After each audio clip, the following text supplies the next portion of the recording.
Malaysian Prime Minister Najib Razak has confirmed that part of the aircraft wing found on Reunion Island is from the missing MH370 plane. Mr. Najib Razak said experts examining the debris in France had conclusively confirmed it was from the missing aircraft. A very heavy heart that I must tell you that an international team of experts have conclusively confirmed that the aircraft debris found on Reunion Island is indeed from MH370. The Malaysian Airlines plane carrying 239 people veered off course from Kuala Lumpur to Beijing on the 8th of March 2014. The debris was found on the remote Indian Ocean island Reunion and was taken to Toulouse for testing.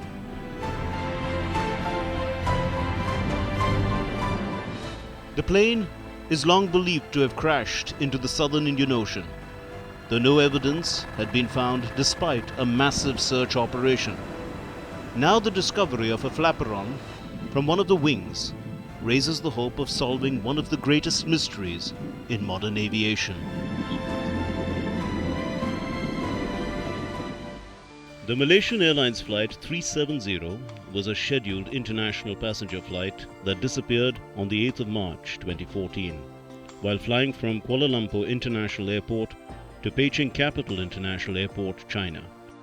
Flight 370 last made voice contact with air traffic control at 01:19 am Malaysia Standard Time when it was over the South China Sea, less than an hour after takeoff. The aircraft disappeared from air traffic controllers' radar screens at 01:21 am. The aircraft, a Boeing 777-200ER, was carrying 12 Malaysian crew members and 227 passengers from 15 nations. One Indian passenger, Chandrika Sharma, was also on board the ill-fated flight. The disappearance of Malaysian Airlines Flight 370 has been dubbed as one of the greatest aviation mysteries of all time. So what happened to MH370? On the ill-fated day, March 8, 2014, Captain Zahari Ahmed Shah and First Officer Farikh Abdul Hamid sign in for duty. At 0000 hours, Boeing 777's satellite data unit logs into Inmarsat communication network. At 040 hours, air traffic control of Kuala Lumpur International Airport gives clearance to take off. Delivery MH370, good morning. MH370, stand by, squawk 2106. MH370, request level. MH370, we are ready requesting flight level 350 to Beijing. MH370 is clear to Beijing via bypass 6,000 feet, squawk 2157. Ground MH370 requesting push and start. Push back and start, approved. Runway 32R. Line up 32R, 810, MH370. MH370, 32R, cleared for takeoff. MH370 departs from Kuala Lumpur International Airport at 0041 hours, Malaysian Standard Time. At 0042 hours, ATC gives Flight 370 clearance to climb to 18,000 feet and proceed directly to waypoint IGARI. Okay, flight level 190, direct IGARI, MH370. In aviation, a waypoint is a reference point in physical space used for purposes of navigation, otherwise known as a landmark. At 0050 hours, 8 minutes after takeoff, air traffic control gives Flight 370 clearance to climb to flight level 350, approximately 35,000 feet. At 0101 hours, the crew confirms that the flight is at an altitude of 35,000 feet. Everything seems well and good till this point. Another routine flight for Captain Ahmed Zahiri and Malaysian Airlines. At 01:19 hours, Kuala Lumpur ATC instructs the crew to contact Ho Chi Minh Air Traffic Control, which is in Vietnam. Now the captain has to tune into the radio frequency of Ho Chi Minh Air Traffic Control. This is not unusual in aviation, to have a radio blackout for a moment in this handshaking process. The aircraft passes waypoint IGARI. As the captain replies, Good night, Malaysian 370. this is the final voice contact with Flight 370. An aircraft communicates with the secondary surveillance radar using a device called transponder. A transponder produces a response when it receives a radio frequency interrogation. Aircraft have transponders to assist in identifying them on air traffic control radar and collision avoidance systems.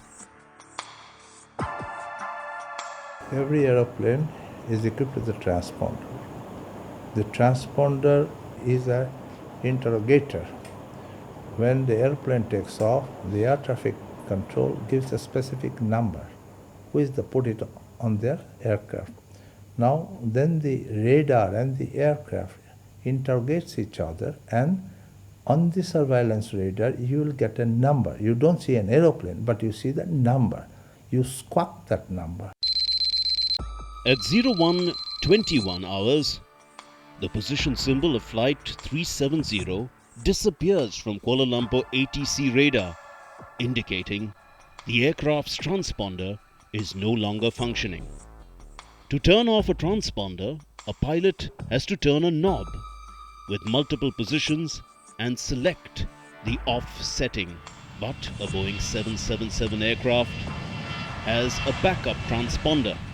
In an aeroplane, we have a fail-safe system that if one system fails, the second one takes over.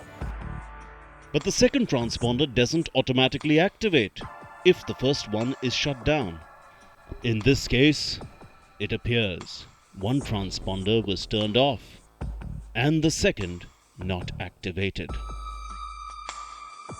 The final data from the transponder indicated the aircraft was flying at an assigned cruise altitude of 35,000 feet. There were few clouds around this point and no rain or lightning nearby. Later analysis estimated that Flight 370 had 41,500 kilograms of fuel when it disappeared from secondary surveillance radar. Now that both the transponders are off, the only way to locate an aircraft is using a device called a primary radar. Primary radar, sometimes called skin paint, works on the principle of bouncing high-powered microwave pulses off objects and detecting the reflected echo. Radars, they shoot out a signal, beam, reflects on the aeroplane. It comes back, and the antenna at the station catches it. Basically, these primary radars are used by the defense forces. Meanwhile, Malaysian military started tracking Flight 370 using its primary radar. Malaysian military radar continues to track the aircraft, which almost immediately begins to turn to the left until it is travelling in a southwesterly direction. The last primary radar contact is made by the Malaysian military 200 nautical miles northwest of Penang. Even if an aircraft transponder has been disabled, its most basic system, such as engines, can also send status information back to ground stations, including the engine manufacturer or the airline. All modern airliners are fitted with a modern communication system called ACARS, which stands for Aircraft Communications Addressing and Reporting System. ACARS on the aircraft send manual and automated text messages from the aircraft back to base and vice versa. Along with general information about the flight, call sign, speed, altitude, position, etc., these messages may contain what we can consider systems health checks. Normally, ACARS doesn't send an actual location. It sends essentially system data. It doesn't indicate altitude or direction, but as long as it's pinging, you know the airline is not down. ACARS actually transmits the data of the aircraft on radio frequencies, of the performance of the engines, of the performance of the fuel, of the performance of various other aspects through to the communication center of a particular airline. ACARS is able to send messages using a system of satellites that are run by the British satellite company Inmarsat, which is perfect for an aircraft at sea, as it removes the limitation of needing to be close to ground-based transmitters to send radio messages. Inmarsat is a group of satellites, the network of satellites. It is being used by some aircraft manufacturers and some component manufacturers, specifically engine manufacturers, to communicate, to give the performances of the engines. The thing that made MH370's disappearance all the more mysterious was that its ACARS system was also switched off. The fact that the ACARS messaging system shut down along with the transponder raises crucial questions. Without informing the ground-based control, the pilots are not authorized to turn these critical systems off. Although this is unusual, it is not hard to do. The switch is located either on a ceiling unit or on the deck between the pilot and co-pilot, down behind the throttles. Perhaps a mechanical or electrical failure in the aircraft could have disabled the transponder and ACARS.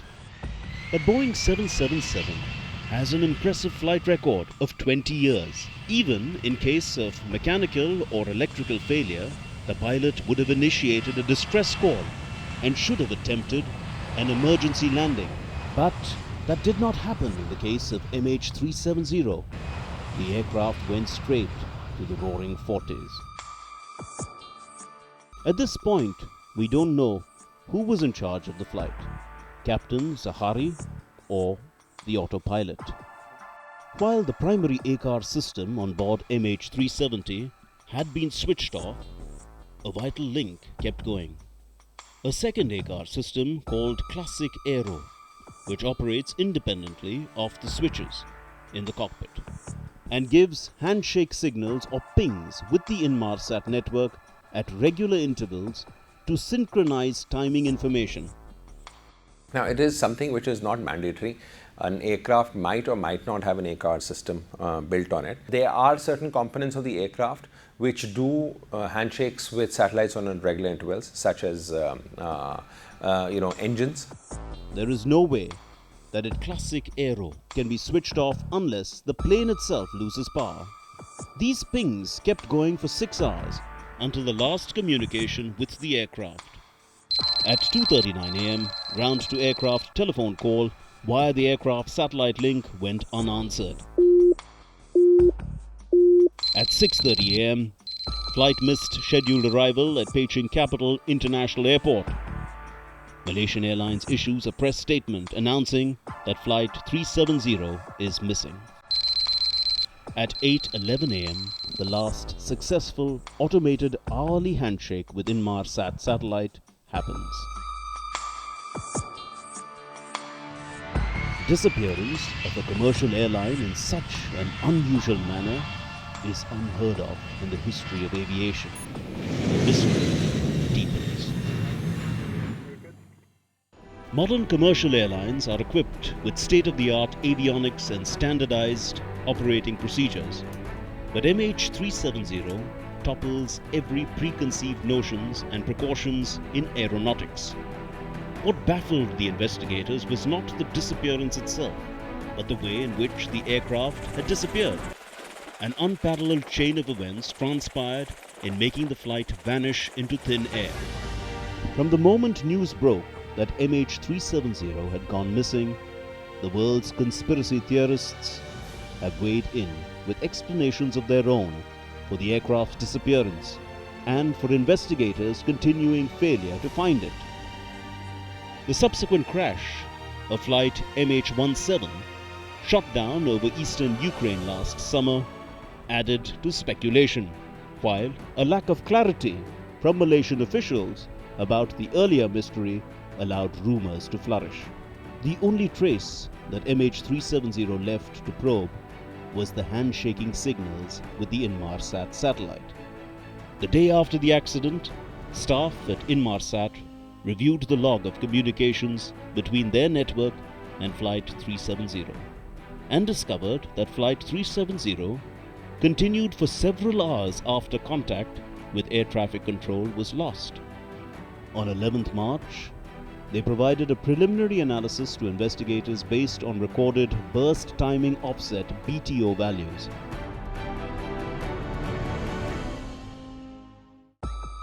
BTO, as recorded on the Inmarsat satellite, is a measure of the time taken for a transmission round trip, ground station to satellite to aircraft and back, and allows a calculation of the distance between the satellite and the aircraft. Relatively simple calculations can be made from BTO values to determine the distance between the aircraft and satellite at each transmission. When these distances are plotted on Earth, they result in rings, which are further reduced to arcs due to the limited range of the aircraft. These arcs can be in the northern or southern route. Another value, burst frequency offset, BFO, was analyzed to determine the movement of the aircraft relative to the satellite based on the Doppler shift of the signals, which provides the location of the aircraft along the BTO-derived arcs. Doppler effect. The Doppler effect is something we are familiar without even knowing it. The sound of the ambulance's siren or the train whistle are among the most common examples of how Doppler effect works. The high pitch of the siren of an approaching ambulance suddenly drops as the vehicle passes you. Since satellite pings are carried on a radio wave, the sensed wavelength, frequency, increase or decrease depending on the fact that aircraft is moving towards or away from the satellite. The difference between the expected received frequency and the actual measured one due to Doppler effect is known as burst frequency offset.